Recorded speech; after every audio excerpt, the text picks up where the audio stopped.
সবাইকে স্বাগত দীপ্ত সন্ধ্যার সংবাদে। সাথে রয়েছে দোলা ডলরের। শুরুতেই জানাবো সংবাদ শিরোনাম। সামাজিক, সাংস্কৃতিক ও রাজনৈতিক নিরাপত্তাহীনতায় ভুগছে নারী, আলোচনায় মত বিশেষজ্ঞদের। রাশিয়া ইউক্রেন যুদ্ধ বন্ধে সংযুক্ত আরব আমিরাতে বৈঠক, রাশিয়ায় দূত পাঠাচ্ছেন ডোনাল্ড ট্রাম্প। ভারতের মাটিতে 25 বছর পর টেস্ট সিরিজ জয় সাউথ আফ্রিকার, রেকর্ড রানে স্বাগতিকদের হার।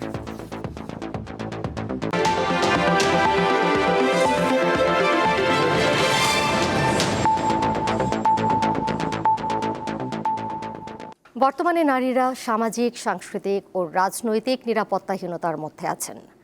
নারীদের বিষয়ে একটি পশ্চাৎপদ মানসিকতা পাওয়া যাচ্ছে। এই অবস্থা দেশের জন্য শুভ লক্ষণ নয়। বুধবার রাজধানীতে মানুষের জন্য ফাউন্ডেশন আয়োজিত সংলাপে এসব কথা বলেন বক্তারা। মাত্র আমি বলছি, আন্তর্জাতিক নারী নির্যাতন প্রতিরোধ পক্ষ দিবস উপলক্ষে বুধবার রাজধানীর একটি হোটেলে challenging social norms and power dynamics towards a fair free future শীর্ষক সংলাপ আয়োজন করে মানুষের জন্য ফাউন্ডেশন। এতে বক্তারা নারীর প্রতি ঘটে যাওয়া নানা ধরনের সহিংসতার বর্ণনা দেন। তারা বলেন, নারী ও পুরুষের মধ্যে ভারসাম্য রক্ষায় প্রথা, আইন ও ধর্মকে ব্যবহার করা হয়। নারীরা একত্রিত হলে আগামী নির্বাচনে রাজনৈতিক দলগুলো তাদের ইশতেহারে সুরক্ষার বিষয়টি তুলে ধরতে বাধ্য হবে। সবাইকে একত্রিত করেন, রাজনীতিবিদদের ধরেন, নির্বাচন করতে চাচ্ছে, আমাদের কথা শুনতে হবে। ওনাদের কথা শুধু আমরা শোনার জন্য বসে নেই। নির্বাচনী ইস্তাহারে নারীদের সম্বন্ধে কি থাকবে? আমরা যদি একত্রিত হয়ে যদি নারীদের পক্ষে একটা যদি ঘোষণা এবং ইত্যাদি প্রত্যেকটাতে ঢুকাতে পারি, প্রত্যেক প্রধান দলে, তাহলে আগামী সরকারের কাছে আমরা চাপ দিতে পারবো এইগুলোকে কেন আপনি দাবি পূরণ করবেন না। আর আমরা রিফর্ম ট্র্যাকার দিয়ে ওনারা করছেন কি করছেন না সেটা দেখব। অন্য বক্তারা বলেন, মানুষের মনের ভিতর স্বৈরাচারী মনোভাব রয়েছে। নারীর যে শক্তি তা কাজে লাগানো যাচ্ছে না। কাঠামোগত পরিবর্তন না হলে বড় পরিবর্তন আসবে না। এত বড় একটা অভ্যুত্থান, এত বড় একটা আন্দোলন, যেখানে 70% আমাদের তরুণ মেয়েরা ছিল মাঠে, 60% ছিল মাদ্রাসার ছেলেমেয়েরা। Mind you, this is to be noted. এখানে এই যে আন্দোলনের সময় মেয়েরা এত সাহস নিয়ে বেরিয়ে এসে পরবর্তীকালে তারা সেই সাহসের জায়গাটা যে হারিয়ে ফেলে, সেটা নিয়ে অনেক বিশ্লেষণ হতে পারে। আমি সেখানে যাচ্ছি না। আমি শুধু বলতে চাইছি যে এই শক্তিটাকে কেন আমরা আমাদের রাষ্ট্রীয় জায়গায় এবং আমাদের এনজিওর জায়গায় আমরা আরো শক্তভাবে কাজে লাগাতে পারছি না। তারা বলেন, সহিংসতা প্রতিরোধে নারীদের যেমন সোচ্চার হতে হবে, তেমনি রাষ্ট্রচিন্তকদেরও বিষয়টা নিয়ে ভাবতে হবে। লাবণী গুহ, দীপ্ত সংবাদ, ঢাকা। আগুনে পুড়ে ছাই রাজধানীর মহাখালীর কড়াইল বস্তিতে এখন কেবল ধ্বংসচিহ্ন। মঙ্গলবারের ভয়াবহ আগুনে এই বস্তিতে পুড়ে গেছে 1,500-এরও বেশি ঘর। সব হারিয়ে নিঃস্ব হাজারো পরিবার এখন খোলা আকাশের নিচে। আগুনে ক্ষতিগ্রস্তদের সহায়তার আশ্বাস দিয়েছে সরকার। চারদিকে তাকালে শুধু মানুষের হাহাকার। চোখের সামনে পুড়ে ছাই থাকার ঘর ও ব্যবসা প্রতিষ্ঠান। আগুনের এমন লেলিহান শিখায় কেবল তাকিয়ে থাকা ছাড়া আর কিছু করার ছিল না অসহায় এই মানুষগুলোর। রাতভর আগুনের সাথে লড়াই করা মানুষগুলো সকালের আলোয় দেখেছেন আগুনে পুড়ে গেছে সব। ধ্বংসস্তূপের মাঝেই তারা খুঁজে চলেছেন ব্যবহারের জিনিসপত্র। শুধু নিজেদের জীবনটা নিয়ে বের হয়ে গেছে। ঘরের জিনিসপাতি সব পুড়ে গেছে আমাদের। আমার ফ্রিজ, টিভি, ইটি, র্যাক, শোকেস মুকেস সম্পূর্ণ সব পুড়ে গেছে। আমার বাচ্চাটার বই পর্যন্ত কিছুই নিতে পারি না। আমার বাচ্চাটার কিছুই নিতে পারি না। আগুন দেখছি আমি সব বাইরে চলে গেছি, আর কিছু বাইর করতে পারিনি। মানুষগুলোই সরাই দিছি আমি, দেই কোনো ঘরে আসে নেই মানুষ, বাইর করে লাস্টে আমি নিজে বাইরেই গেছি। আর আগুনে ক্ষতিগ্রস্ত কড়াইল বস্তির বাসিন্দারা এখন খোলা আকাশের নিচে মানবেতর জীবনযাপন করছেন। বিভিন্ন সংস্থা ও রাজনৈতিক দলের পক্ষ থেকে কিছু সহায়তা মিললেও তা প্রয়োজনের তুলনায় কম। ছোট ছোট বাচ্চা কম্বল টম্বল, শীতে অনেক শীতকাল তো অনেক একটু কম্বল মশারি এগুলো দিলে বেশি উপকার হইতো। সরকার যদি ইচ্ছা পূরণ করতে পারে যে আমরা একটু টাকার ব্যবস্থা করে দিতে পারে, আমরা তো টাকার জায়গা নাই, এইটুকু জায়গা স্যার। অন্তর্বর্তী সরকারের কাছে আমাদের দাবি, আমাদের এই নিরীহ মানুষদের প্রতি যদি উনি মনে করো সুদৃষ্টিতে তাকায় তাহলে আমরা হয়তো খেয়ে পরে বসতে পারবো। রাজধানীর অভিজাত এলাকা গুলশান বনানী লাগোয়া করাইল বস্তিতে প্রায় ৯০ একর জায়গার ওপর ১০,০০০-এর বেশি ঘর ছিল। আগুনে সবই পুড়ে গেছে। আগুনে ক্ষতিগ্রস্তদের সহায়তা দিতে তালিকা করছে দুর্যোগ ব্যবস্থাপনা ও ত্রাণ মন্ত্রণালয়। প্রতিবারের মতো এবারও ওনাদেরকে তালিকা তৈরি করছি, সহযোগিতা করব আমাদের শুকনা খাবার বা কম্বল, এবং আমরা বিকালে আবার বিভিন্ন সংস্থার সাথে বসবো যে আমরা আর কিভাবে এখানে সহযোগিতা করতে পারি, ওনাদের মধ্যে সচেতনতা বৃদ্ধিতে কাজ করতে পারি। এর আগে চলতি বছরের ২১ ফেব্রুয়ারি ও গত বছরের ২৪ মার্চ ও ১৮ ডিসেম্বর আগুন লেগেছিল করাইল বস্তিতে। স্বস্তিকা সিংহ, দীপ্ত সংবাদ, ঢাকা। গরু, ছাগল, হাঁস মুরগির দেশীয় জাত রক্ষায় গবেষণা চলছে বলে জানিয়েছেন মৎস্য ও প্রাণী সম্পদ উপদেষ্টা ফরিদা আক্তার। গ্রামীণ নারীরাও পশুপালন করে জীবিকা নির্বাহ করছেন এবং অর্থনীতিতে অবদান রাখছেন। প্রাণী সম্পদ সপ্তাহের উদ্বোধনী অনুষ্ঠানে এসব কথা বলেন তিনি। দেশীয় জাত, আধুনিক প্রযুক্তি, প্রাণী সম্পদে হবে উন্নতি, এই প্রতিপাদ্যে জাতীয় পর্যায়ে প্রথমবারের মতো প্রাণী সম্পদ সপ্তাহ পালনে নানা অনুষ্ঠানের আয়োজন করা হয়েছে। বুধবার রাজধানীর আগারগাঁওয়ের বাংলাদেশ চীন মৈত্রী সম্মেলন কেন্দ্রে প্রাণী সম্পদ সপ্তাহের উদ্বোধন করা হয়। অনুষ্ঠানে দেশের বিভিন্ন জায়গার ছোট বড় উদ্যোক্তা ও খামারিরা উপস্থিত ছিলেন। মৎস্য ও প্রাণী সম্পদ উপদেষ্টা বলেন, দেশের বিভিন্ন অঞ্চলে যে গবাদি পশু ও পোল্ট্রি মুরগি আছে তা শুধু উৎপাদনের অংশ না, গ্রামীণ নারীদের জীবিকার সঙ্গেও সম্পৃক্ত। উন্নয়ন কর্মকাণ্ডে নারীদের জন্য যে কোনো অর্থকরী কাজ বেছে নিতে হলে হাঁস মুরগি, গরু ছাগল পালন ছাড়া কোনো উপায় নাই। এগুলো পালন করে নারীরা নিজেদের এবং তাদের পরিবারের আয় উন্নতি করেন। পরিকল্পনা উপদেষ্টা ওয়াহিদুদ্দিন মাহমুদ বলেন, প্রাণী সম্পদ খাতকে আরও উন্নত করতে প্রযুক্তিগত সহায়তা ও সমন্বিত উদ্যোগ প্রয়োজন। এটা নিউজিল্যান্ডের মতো দেশ হলে সেটা থাকতো না, কিন্তু আমাদের দেশে পশুখাদ্য চারণভূমিতে সম্ভব না, এটা নিজেরা এটা প্রক্রিয়াগত করে তৈরি করতে হয়। এরপর সম্মেলন কেন্দ্রের পাশে পুরনো বাণিজ্য মেলার মাঠে ৩ দিনব্যাপী দেশের সবচেয়ে বড় প্রাণী সম্পদ প্রদর্শনীর স্টল পরিদর্শন করেন উপদেষ্টারা। সারা দেশের খামারিরা অংশ নিয়েছেন এবারের আয়োজনে। কাজী ফার্মস, আপনারা জেনে থাকবেন, বাংলাদেশের সবচেয়ে বেশি সংখ্যক একদিন বয়সী যে মুরগির বাচ্চা এটা উৎপাদন করে থাকে। আমরা কয়েক ধরনের বাচ্চা উৎপাদন করি, যেমন আমরা ব্রয়লার যে বাচ্চাটা সেটা আমরা উৎপাদন করি। লেয়ার ডিমের জন্য যেই বাচ্চা, আমরা যেই ডিম পাড়ে যেই লেয়ার মুরগি, এই যে বাচ্চা, এই বাচ্চাটা উৎপাদন করি। শুধুমাত্র মুরগিকে ভালো করলে হবে না, পাশাপাশি এটা যাতে আমাদের মানুষের জন্য কোনো ক্ষতিকর না হয়, এই দিকটা চিন্তা করে কাজী ফার্মসের ফিড হলো অ্যান্টিবায়োটিক ফ্রি।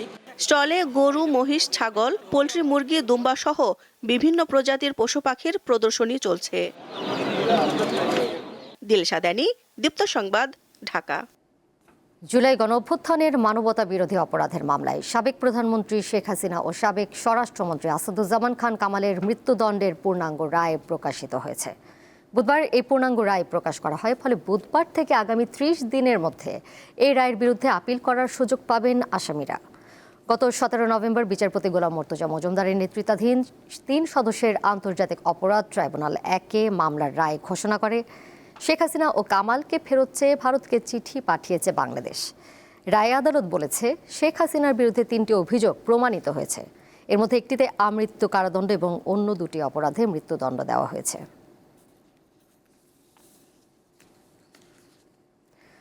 অন্তর্ভুক্তিমূলক নির্বাচন করার বিষয়ে বিদেশিদের কোনো চাপ নেই বলে জানিয়েছেন পররাষ্ট্র উপদেষ্টা তৌহিদ হোসেন। আগামী জাতীয় নির্বাচন সুষ্ঠুভাবে শেষ হবে বলেও মনে করেন তিনি।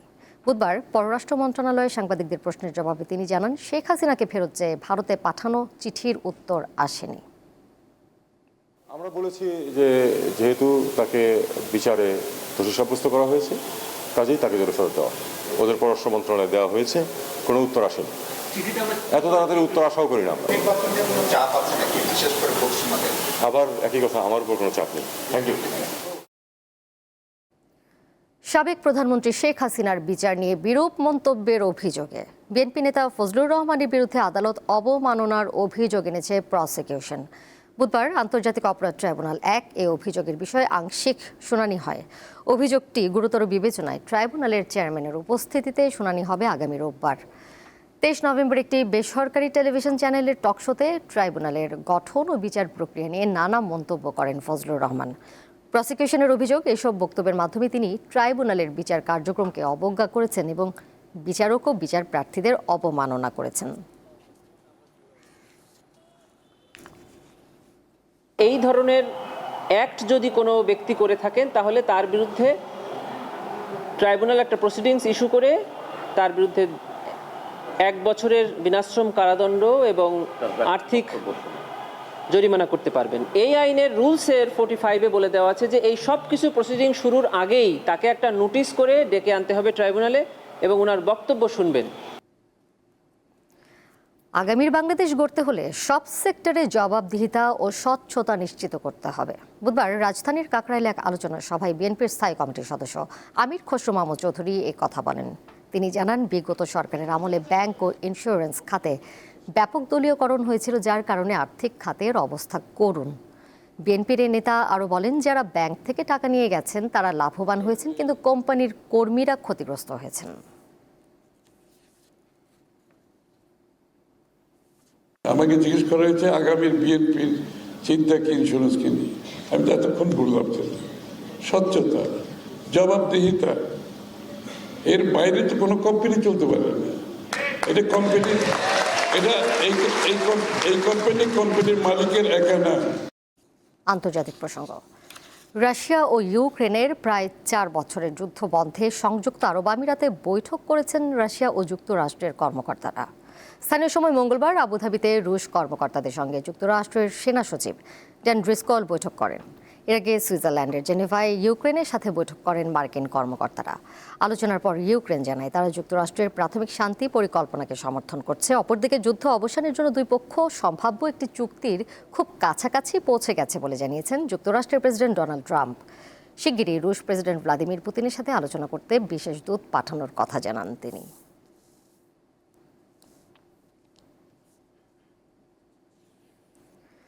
দু সালে কেবল ঘনিষ্ঠজনদের হাতেই প্রতিদিন গড়ে 137 জন নারী খুন হয়েছেন, যা গড়ে প্রতি 10 মিনিটে একজন। আন্তর্জাতিক নারী নির্যাতন নির্মূল দিবস উপলক্ষে প্রকাশিত জাতিসংঘের এক প্রতিবেদনে এই তথ্য উঠে এসেছে। এতে বলা হয়, গত বছর বিশ্বব্যাপী সব মিলিয়ে 83,000 নারী হত্যাকাণ্ডের শিকার হয়েছেন, যার 60% সঙ্গী বা পরিবারের সদস্যদের হাতে। সংখ্যায় যা 50,000-এরও বেশি। ঘনিষ্ঠজনদের হাতে নারী খুনের হার সবচেয়ে বেশি আফ্রিকায়, এরপরে রয়েছে যুক্তরাষ্ট্র, ওশেনিয়া, এশিয়া ও ইউরোপ। থাইল্যান্ডের দক্ষিণাঞ্চলে ভারী বর্ষণের ফলে সৃষ্ট বন্যায় নিহতের সংখ্যা বেড়ে 18 জনে দাঁড়িয়েছে। রাজধানী ব্যাংককের সাথে বিচ্ছিন্ন হয়ে পড়েছে প্রায় 10টি প্রদেশের সড়ক ও রেল যোগাযোগ। দুর্যোগ ব্যবস্থাপনা মন্ত্রণালয় জানায়, বন্যায় প্রায় 19 লাখ মানুষ ক্ষতিগ্রস্ত হয়েছে। উদ্ধার তৎপরতা ও ত্রাণ সরবরাহের জন্য সামরিক জাহাজ ও হেলিকপ্টার মোতায়েন করেছে সরকার। তবে ভারী বৃষ্টিপাতের ফলে ব্যাহত হচ্ছে উদ্ধার অভিযান। এর মধ্যে প্রায় 19,000 মানুষকে ঝুঁকিপূর্ণ এলাকা থেকে আশ্রয় কেন্দ্রে সরানো হয়েছে। এদিকে বন্যার পানিতে প্লাবিত হয়েছে থাইল্যান্ডের প্রতিবেশী মালয়েশিয়ার 8টি অঞ্চল। চট্টগ্রামে কাল টি-20 সিরিজের প্রথম ম্যাচে আয়ারল্যান্ডের মুখোমুখি হবে বাংলাদেশ। চট্টগ্রামের বীরশ্রেষ্ঠ শহীদ ফ্লাইট লেফটেন্যান্ট মতিউর রহমান স্টেডিয়ামে ম্যাচটি শুরু হবে সন্ধ্যা 6টায়। বুধবার সকাল 11:15টায় হোটেল রেডিসন ব্লুর সামনে খোলা পার্কে বাংলাদেশ দলের অধিনায়ক লিটন দাস ও আয়ারল্যান্ড দলের অধিনায়ক পল স্টার্লিং ট্রফি উন্মোচন করেন। পরের দুটি ম্যাচ 29 নভেম্বর ও 2 ডিসেম্বর। এর আগে আয়ারল্যান্ডের বিপক্ষে 2 ম্যাচ টেস্ট সিরিজের দুটিতেই জয় পায় টাইগাররা। ফলে টি-20 সিরিজের আগেই বেশ ফুরফুরে মেজাজে আছেন খেলোয়াড়রা। এফসি অনূর্ধ্ব-17 এশিয়ান কাপ ফুটবলের বাছাই শ্রীলঙ্কাকে 5-0 গোলে হারিয়েছে বাংলাদেশ। এ নিয়ে 3 ম্যাচে প্রতিপক্ষের জালে 18 গোল করল গোলাম রব্বানীর দল। চীনের ইয়ংচুয়াং স্পোর্টস সেন্টারে বাংলাদেশের তৃতীয় জয় পাওয়ার এই ম্যাচে জোড়া গোল করেন নাজমুল হুদাই, একটি করে গোল মোহাম্মদ মানিক, বাইজিদ বোস্তামি ও ইকরামুল ইসলামের।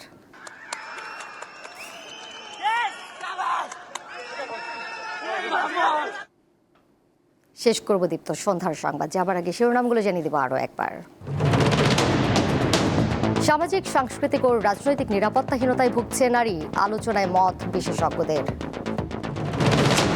রাশিয়া ইউক্রেন যুদ্ধ বন্ধে সংযুক্ত আরব আমিরাতে বৈঠক, রাশিয়ায় দূত পাঠাচ্ছেন ডোনাল্ড ট্রাম্প। ভারতের মাটিতে 25 বছর পর টেস্ট সিরিজ জয়, সাউথ আফ্রিকার রেকর্ড রানে স্বাগতিকদের হার।